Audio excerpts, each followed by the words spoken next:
Welcome to JP Morgan's Making Sense. I'm Joyce Chang, Chair of Global Research at JP Morgan. Today, I'm joined by Derek Chollet, who is head of the JPMorganChase Center for Geopolitics. Well, we just wrapped up our flagship investor seminar around the International Monetary Fund World Bank spring meetings. This year, the key themes on everyone's mind, and especially in the case of policymakers, was uncertainty, with geopolitics as the defining variable. So, Derek, geopolitical tensions and energy disruptions have set the macro backdrop for this year. On Iran specifically, what are you seeing as the plausible paths forward and the implications for security? What are the key things we should be keeping an eye on? Well, Joyce, thanks for having me here and congratulations again on such a terrific conference. They always seem to come at a very timely moment, and this one, it felt like was just every panel was full of interesting insights on the news of the day and what's happening in this very complicated world of ours. So, look, where I think we stand today on Iran is we are at a pause, but not peace. And we do foresee a path of de-escalation with some perhaps blips of back and forth on the military side, but I don't foresee a return to the kind of major military operations that we saw over the last couple months. I think what we're seeing right now in the Strait of Hormuz, for example, is a bit of game of chicken between the two sides. And I think the U.S. bet is that it can inflict enough pain on Iran in terms of cutting off the very few resources it has to keep its economy afloat by blockading the strait. And Iran is, by keeping the strait effectively closed on its end, making the bet that it can absorb more pain than the U.S. and that ultimately the U.S. administration will cry uncle and come to some sort of deal that, again, is not going to resolve the core issues, but at least provide some sort of ceasefire. And I think in the near term, we're pretty confident that we're going to see something that we call Fortress Iran, which is the Iran we have today, a regime that's unquestionably weaker just in terms of its military power. Many of its senior leaders have been removed. And is it a regime that is willing to use whatever leverage it can muster to try to continue to assert its influence?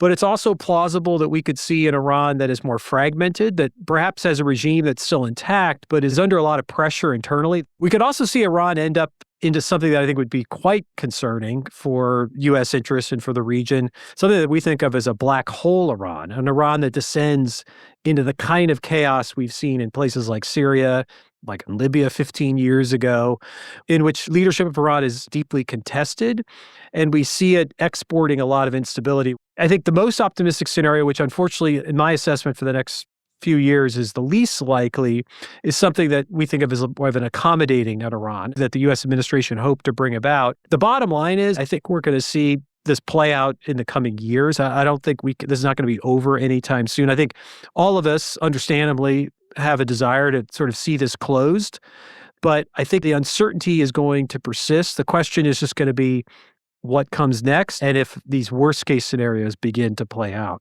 But if I could, Joyce, to bring it back to you, because I think one of the interesting things that I took from the conference was this sense that the poly crisis around the world seems to be surfacing everywhere, except the financial markets, it's not surfacing. I mean, we don't see the kind of sustained impact in the financial markets. And the question to you is, how resilient is the global economy? I mean, you've highlighted the geoeconomic fragmentation, AI, persistent inflation, high fiscal debt. I mean, are there any safe havens left? Well, the global economy has been very resilient, and there's a couple of things to talk about. But the first thing is that the starting point of this conflict, you had the global economy entering this year on very strong footing.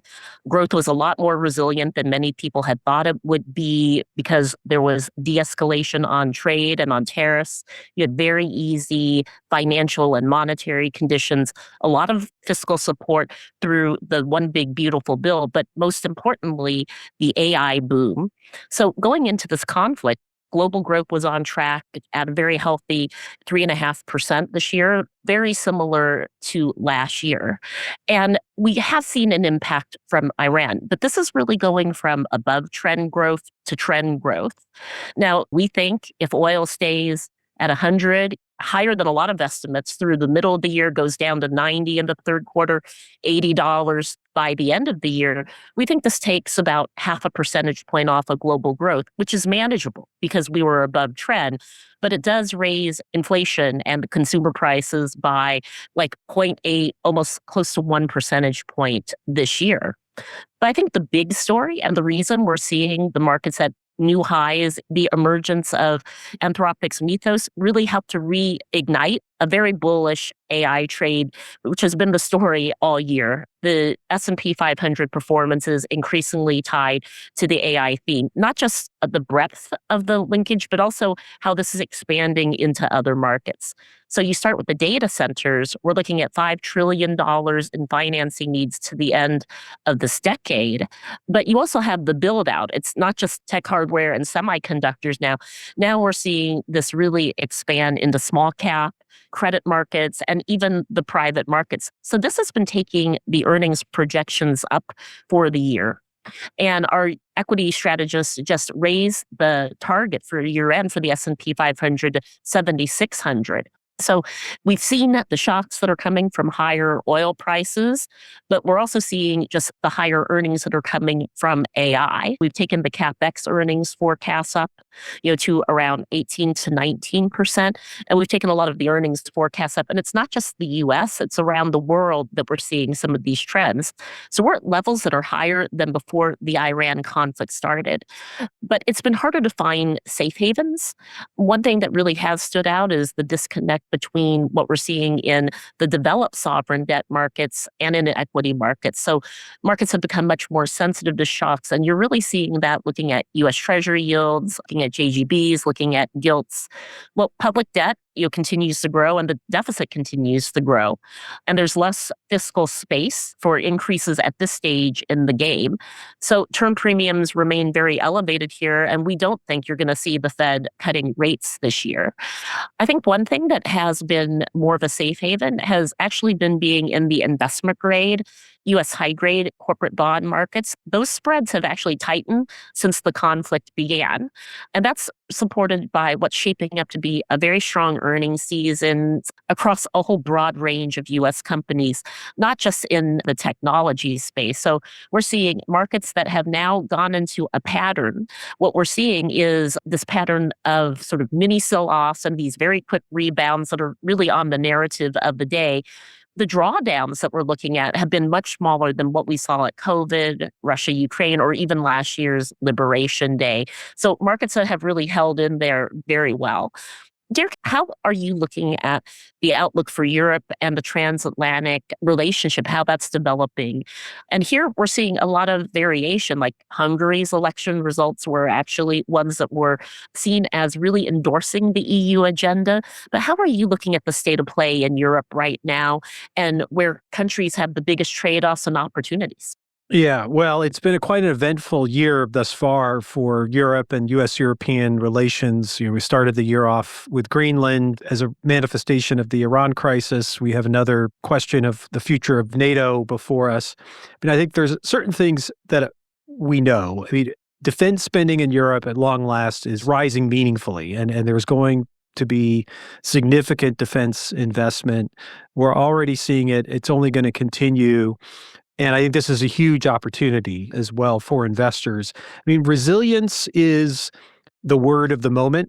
Almost every corner of the planet you visit, you hear about the need for greater resilience. And certainly from a Europe perspective, and we heard it in the conference, there's a sense that the dangers of being too vulnerable is causing European countries to build greater resilience in terms of their relationships with China, the de-risking. You're also hearing more need for resilience when it comes to the United States in the sense of where there's greater uncertainty about U.S. staying power, whether the U.S. is going to leave NATO or not. Is the U.S. going to keep troops in Europe? Now, there are real limits to that, and we talked about some of that over the course of the week at the conference about how real strategic autonomy, which is a nice slogan, but it's much harder for Europe to achieve strategic autonomy in practice. What's interesting, if you think about the recent events, you kind of see the paradox of the U.S.-European relationship at work. You think of Ukraine and the lessons that Europe took from Ukraine one is very clear is that they do rely on the United States for their own defense. And it was the U.S. carrying the lion's share of the burden for the first few years of the Ukraine war to keep Ukraine on footing to beat back the Russian offensive. Now, Europe has taken up most of that work in the last year or so as the U.S. has backed away from providing support for Ukraine. But what Europeans understand is that they still need the U.S. At the same time, the U.S. has seen with Iran, it still needs Europe. Now, we've heard a lot of frustration by the administration about European allies' unwillingness to step up when it comes to issues like the Strait of Hormuz, but the U.S. could not have conducted the air campaign against Iran in the way it did without the cooperation of European partners. And I think this is certainly a theme that we heard throughout many of the panels in the conference, that the U.S.-European relationship gets on stronger footing. You asked about countries that we really should be watching. I think one of my takeaways from last week was we really need to be keeping our eyes on Germany. It's not just the bellwether, it's sort of the driving country when it comes to Europe's ability to spend more on its own defense, to ensure that the European continent, that its economy is strong. Germany's been moving in a very interesting direction under Chancellor Merz. Speaking of kind of the transatlantic relationship, obviously trade and tariffs have been one of the dominant themes over the last 15 months or so. And we've had a lot of news in recent weeks about the direction of U.S. trade policy, from the Supreme Court's decision overturning the president's IEPA authorities to then the administration's quick pivot to the 301, 232 investigations that are currently underway. So I'm curious, taking all this in, how you're assessing the path of U.S. trade policy and the reconfiguration of the U.S. approach to trade, the impact of tariffs overall. So I guess the question to you is, who pays the cost of tariffs? Yeah, no, it's a great question. And look, let me just start by saying that the tariffs led to trade reorientation, but not deglobalization. Really, what we saw was a strengthening of China's external position in all of this. China now trades more with 130 countries in the world than the United States. But we did not see deglobalization here. So that's the starting point. But turning to the tariffs specifically, I mean, we've seen a huge round trip. So you saw tariffs that were 25% a year ago on Liberation Day. Then after the Supreme Court overturned the emergency powers, that went down all the way down to 7.6%. Last year, the observed rate for the tariffs was just under 10%.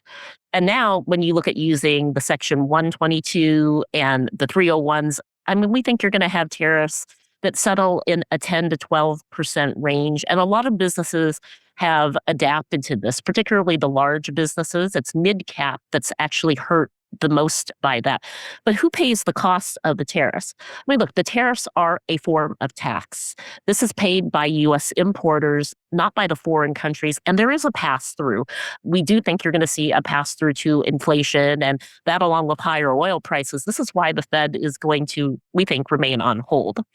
Now, the cost of the tariffs is distributed across the supply chain. And so it really varies a lot by sectors. I just spoke at one of our retail conferences, but the companies there are basically saying that you had about a third. So a third of the costs were absorbed by retailers, a third was renegotiated with suppliers, and a third was passed on to the consumers. And what we see is that the larger companies with pricing power or domestic production are in much better shape to absorb the costs of the tariffs. But it's been mid-cap businesses that import a lot from the countries with the highest tariffs, who can't move their supply chains as easily, that have been the most adversely impacted by this. And I think one thing that's going to come up is, particularly if you look at the USMCA, the US-Mexico-Canada negotiations, there's going to be more focus on the auto sector.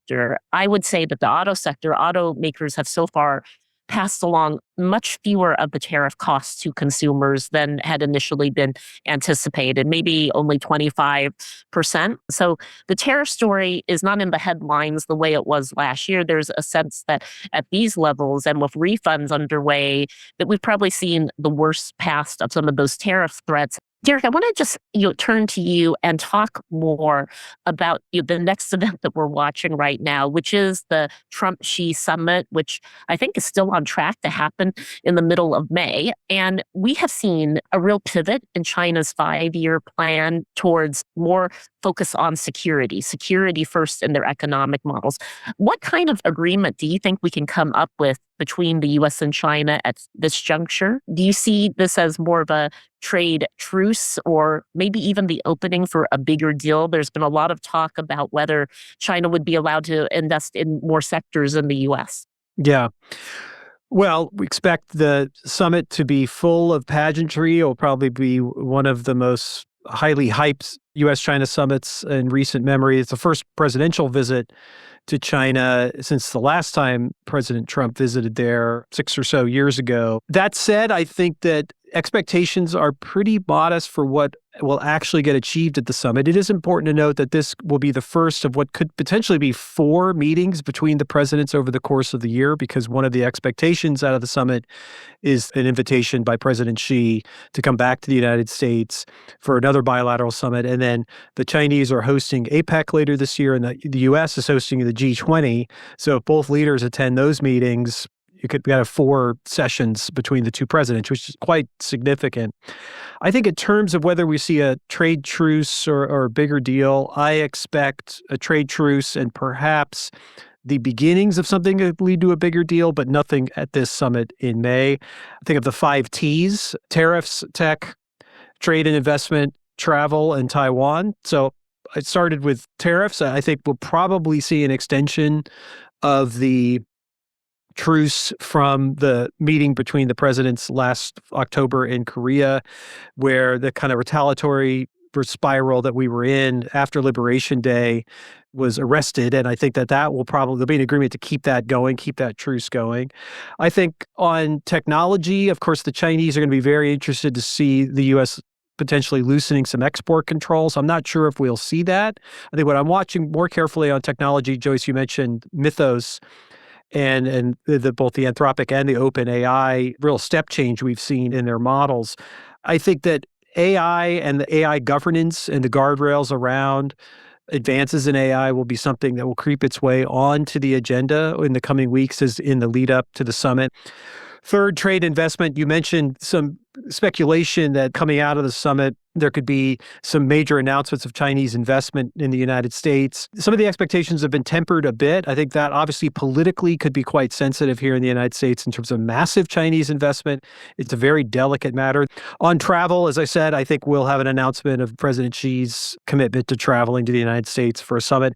And then lastly, and perhaps most importantly, Taiwan. There's a lot of speculation that the Chinese side will push very hard to get the U.S. to shift its position on Taiwan. We just recently had the high-profile visit of the KMT, the Taiwan opposition leader, to China. And the U.S. has also put forth a major trade deal with Taiwan and also a major arms package that's making its way through the U.S. Congress on Taiwan. I expect that will be a topic of conversation. So probably on the Chinese side, their number one issue will be Taiwan. On the U.S. side, I expect it will probably be technology. And one of the important questions overall that I think a lot of commentators will focus when it comes to the U.S. China summit is how it's playing out in what is increasingly a fragmented geopolitical landscape in which financial globalization has been disproportionately shaped by U.S. exceptionalism. So, Joyce, I'd be curious to get your take on this, and particularly how you see the implications of that for asset allocators and portfolio diversification. So the trade story has been dominated by China, but the capital market story is still dominated by the United States. I mean, there just really is no alternative to the dollar right now. There may be questions about the U.S. Treasuries as a safe haven, but it's the scale and the size of the U.S. markets that stands out. I mean, just taking a look at the S&P 500 right now and the size of U.S. financial markets, you can add all of the middle countries together and China, and you don't come up to the size of the U.S. market. So what we have seen, and we've been writing about this all year, is that we're in a world now where the asset-oriented world has actually replaced a lot of the labor income world. Just looking at wealth gains in the United States that came from AI linked equity gains, that created about $5 trillion in U.S. household wealth over the last year, and that's actually accelerating right now. So the U.S. exceptionalism in the financial markets still continues here. But I do think one of the big paradoxes of this size of market concentration and also of the deglobalization is that you need to be diversified now more than ever. So we are seeing increased demand for international diversification here. For the first time in a number of years, we're finally seeing the inflows coming back into emerging markets, a sense that emerging markets equities and also the emerging markets FX looks more attractive right now. And I think, well, there was a thought that will there be a flight to quality trade with the dollar? We're back to really looking at much more of a medium term bearish outlook on the dollar here, just given the size of the fiscal debt in the US. So the demand for diversification off of the meetings and the conference we hosted was very strong. We saw that benefiting emerging markets, but even Europe, which outperformed the US equity markets last year, and also still demand for Japan as well. And turning to which sectors make sense, defense stood out as a big winner, but many of the commodity sectors as well. And one area I really wanted to just ask you more about related to that is how you're seeing the investment prospects for Venezuela. That was, on everybody's radar at the beginning of the year, has kind of left the radar a bit. But in light of the current energy market constraints and all of the focus on resource security, how are you seeing the outlook for Venezuela? What should we be looking for next with respect to how they handle having fair and free elections? And how are you seeing just Trump's strategy more broadly in the Latin America region? Yeah, it is remarkable. I mean, if you think of just this year so far, the first 4 months, it was all Venezuela for a while, then it was all Greenland for a while, then it quickly pivoted to Iran, and it was all Iran for a while. I think China will be a big topic in the coming weeks. But look, for Venezuela, my headline would be where we are today, lots of hype, some hope. I think it's more or less we've landed in Venezuela where I expected we would be, where things have changed modestly for the better. We've had some sanctions lifted by the U.S. side. We've seen some laws passed by the Venezuelans, which open up some opportunities for investment. We've seen some political prisoners released. The IMF, World Bank, last week announced they're resuming ties to Venezuela, which is important because it will unlock special drawing rights. It will also allow the IMF to conduct its first comprehensive assessment of the Venezuelan economy in about 20 years. So that's all for the good. That said, we haven't seen big investments made yet. The investment environment remains pretty tricky. There's lots of questions about the sustainability of rule of law there and how confident one could be and invest in you're going to see a return or deals adhered to on the Venezuelan side, given the uncertainty about governance there. And so that's kind of the underlying story I'm going to be watching in the coming months is first, does some of the loosening we've seen in the economy and some of the loosening in the political space, does it lead to some meaningful investment, particularly in the energy space, even though it's going to take several $100 billion at least to try to do the infrastructure repairs necessary to get the energy flowing back to the way it was 25 years ago. And the political space, although it's opened a slight bit, it hasn't opened substantially. And we have this lingering question of elections out there. And if there's a push by the opposition and we see people return to the streets, what does the regime do? And those underlying issues are still very much there with us. I do expect that the administration, because you asked more broadly, what does this mean for the region? I mean, obviously, the Iran war has shown that it's very hard for the U.S. to just pivot away from the rest of the world and focus on the Western Hemisphere. I do, however, expect that while there'll be continued focus on Venezuela, obviously, we will be focusing on Mexico and Canada because of the USMCA negotiations over the summer, but also a continued focus on Cuba and a likelihood that we will see some sort of change in Cuba. I don't foresee something that is along the lines of Venezuela in the sense of U.S. military operation to affect change there, but something perhaps more along the lines of what we saw 10 years ago with Obama in the sense of an opening of ties. Now, it may go further than that, where we could see something that may end up meaning there's some kind of leadership change inside Cuba. The administration is putting a lot of energy into that. It's kind of been relegated to behind the scenes because of all the focus on Iran, but I think folks out there should be keeping an eye on what's happening in Cuba. So, Joyce, I mean, another theme of the year will be it's a midterm election year here in the United States. And every day we get closer to November, I think more and more of the debate in Washington will be dominated by what's happening in the midterms. Is the Congress going to change hands from Republicans to Democrats? And I'm curious to get your take on how geopolitical and trade issues are going to spill into the midterms, and particularly how this affordability issue, which was kind of the watchword of a couple months ago. We haven't heard much about it recently, just given all the events going on in the world. But how you think the affordability issue will play in the coming months, and where you think the record-setting government debt levels and global trade imbalances we're seeing, how those should stand on the watch list in terms of the midterms. Thanks for that question, Derek, because affordability was all the talk. And I think it's going to come back. And a lot of that does relate to how high gas prices will stay and for how long. So if you just take a look at the research we have done, the calculations, like if you have gas at the pump at $5, you wipe away a lot of the benefits for personal income taxes from the one big beautiful bill. So we're looking very closely at just the inflationary effects, the effects for gas at the pumps. But I would describe the U.S. consumer as stable at the top, strained at the bottom. And the most important thing is really looking at the job market right now as well. And there's been a lot of concerns about labor displacement that's coming from AI, although I think some of that is premature. But what we're seeing is that lower income households are in a much weaker position relative to the top. I mean, about 20% of the population is 2/3 of the spending right now because of all of the wealth effects. So I think we're seeing a lot of focus now on inflation, on essentials like food and rent and fuel. We're also seeing that the delinquency rates have been going up in a number of areas as well. When we look at student loans, when we look at credit cards and also auto loans. So I think that affordability is going to come back as an issue. So we're keeping a close eye on this, and in particular on what's happening with the fiscal debt. So we're not going to collect as much from the tariffs.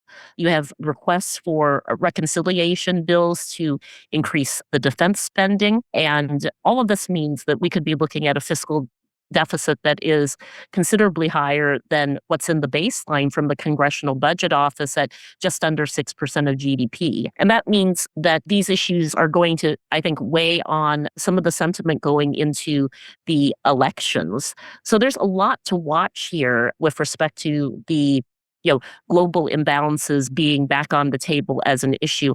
Although I don't see either political party really doing much about this right now. Because of affordability, I think there's going to be just much more of a bias to spend here. So the midterm elections will give us a lot to watch and talk about.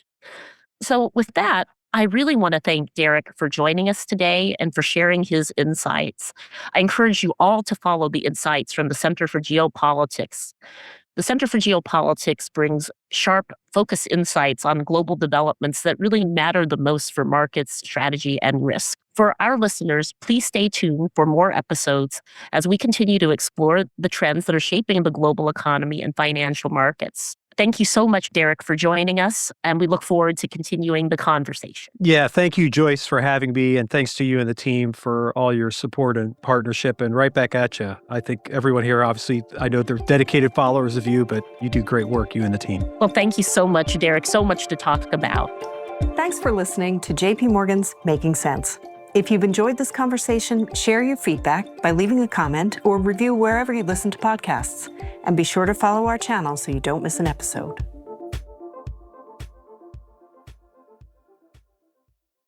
This communication is provided for information purposes only. Please visit www.jpmm.com/research/disclosures for important disclosures. Copyright 2026 JPMorgan Chase & Co. All rights reserved.